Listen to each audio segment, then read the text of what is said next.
Good evening and welcome to today's NoorNews Bulletin. We begin with a look at the misinformation surrounding Rahul Gandhi's recent rally, followed by a major development in US-Syria relations and the latest on the escalating financial tensions between Iran and Washington. Let's dive into the headlines. A viral video currently circulating on social media, which purports to show a massive crowd gathered for Rahul Gandhi's recent political event in Pune, has been confirmed as misleading. The footage, which has been widely shared across various platforms, does not depict the rally in Maharashtra. According to Boom Live, the video was actually recorded in Mexico City's Zocalo Square during the FIFA World Cup on July 1, 2026. The investigation by Boom Live confirms that the visuals are entirely unrelated to the political event in India. Despite the claims accompanying the video, there is no evidence linking the footage to Rahul Gandhi's Pune visit. This incident serves as a reminder of the importance of verifying visual media before sharing it, as old or unrelated clips are frequently repurposed to misrepresent current political developments. The original footage clearly shows fans celebrating during the global football tournament, a context that remains distinct from the political rally in question. By cross-referencing the architectural landmarks and the specific crowd behavior seen in the video, fact-checkers have definitively debunked the claim. The footage is verified to be from Mexico, and the assertion that it represents a crowd in Pune is false. The Secretary-General of the Gulf Cooperation Council, Jasim Mohammed al-Badawi, held a formal meeting on Monday in Riyadh with Dr. Maria Luisa, the head of the Mediterranean, Middle East and Africa program at the Institute of International Affairs. According to the Qatar news agency, the discussion focused on strengthening cooperation between the GCC and the Rome-based research institution, with a particular emphasis on regional security, economic development, and geopolitical shifts across the Middle East and Africa.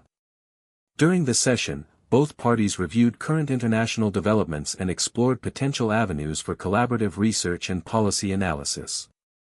Al-Badawi highlighted the importance of engaging with global think tanks to foster a deeper understanding of the challenges facing the Gulf region and to promote constructive dialogue on international platforms.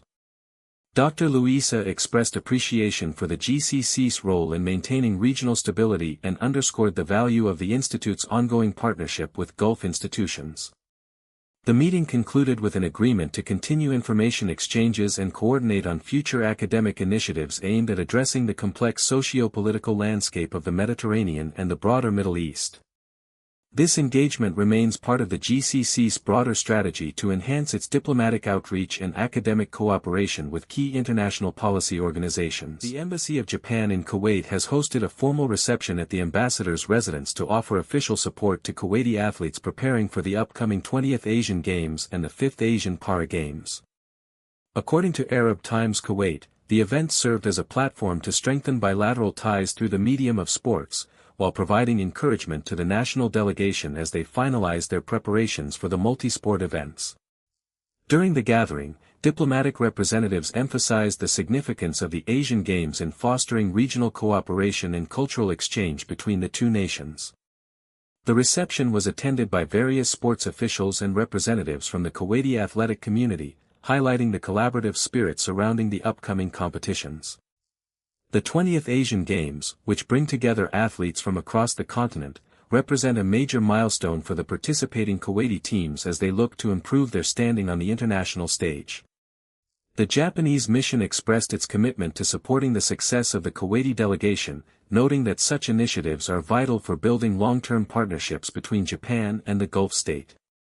The athletes are expected to depart for the host nation in the coming weeks to begin their final training cycles ahead of the opening ceremonies. Tehran has officially declared its readiness to counter what Washington describes as the most significant financial offensive ever launched against the Islamic Republic.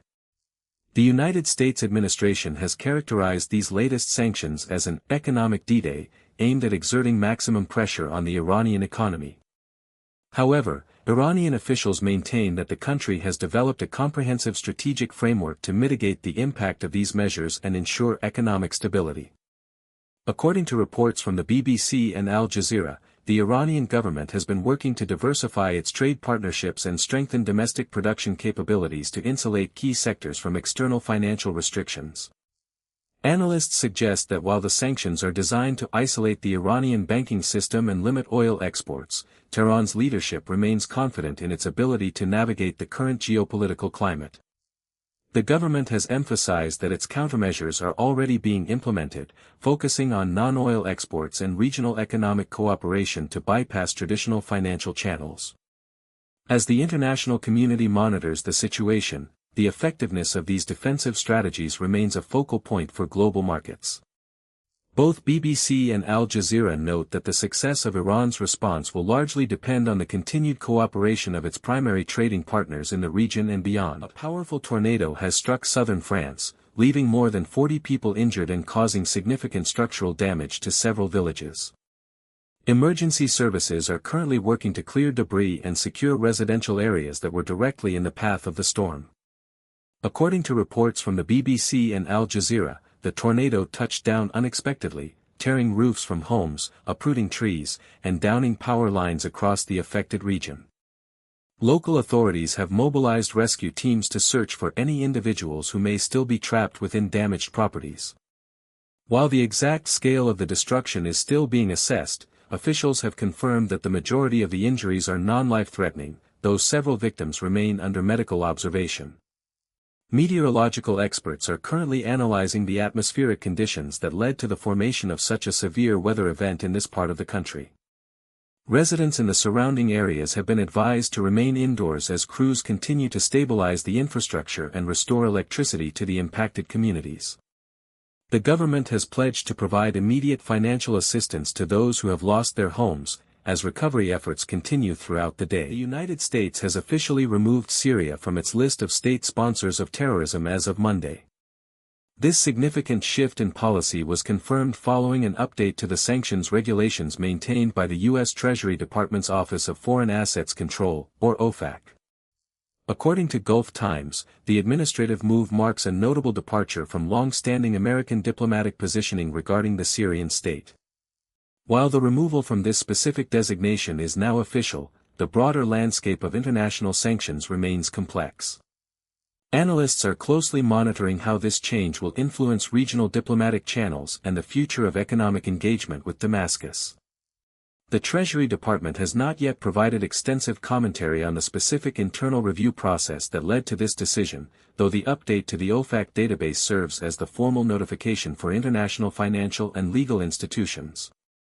This development comes amid a period of shifting alliances across the Middle East, prompting observers to assess the potential for further adjustments to U.S. foreign policy in the region. As of now, the removal stands as a verified administrative action, signaling a new chapter in the diplomatic history between Washington and the Syrian government, though the practical implications for ongoing sanctions regimes are still being evaluated by global trade experts. British Prime Minister Andy Burnham has pledged continued military support for Ukraine, dismissing recent warnings from Moscow as outrageous threats. The Prime Minister's statement follows a formal warning issued by the Kremlin, which cautioned of unspecified consequences regarding the reported use of British-supplied drones by Ukrainian forces against Russian targets. According to the BBC, the Russian Foreign Ministry characterized the deployment of these systems as a direct escalation, suggesting that the United Kingdom's involvement in the conflict has reached a critical threshold. In response, Downing Street has maintained that its assistance remains within the bounds of international law and is essential for Ukraine's self-defense. While the British government has not provided specific operational details regarding the drone usage, officials emphasize that the UK remains committed to providing the necessary equipment to help Kyiv protect its sovereign territory. Analysts suggest that this exchange marks a notable hardening of rhetoric between London and Moscow, as both sides navigate the complexities of ongoing military aid packages.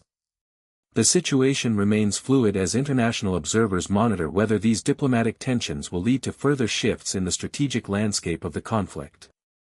The UK government has confirmed it will continue to coordinate closely with its NATO allies regarding the ongoing security situation. That concludes our report for today. Thank you for joining us for this verified update on the stories shaping our world. NoorNews, verified before published.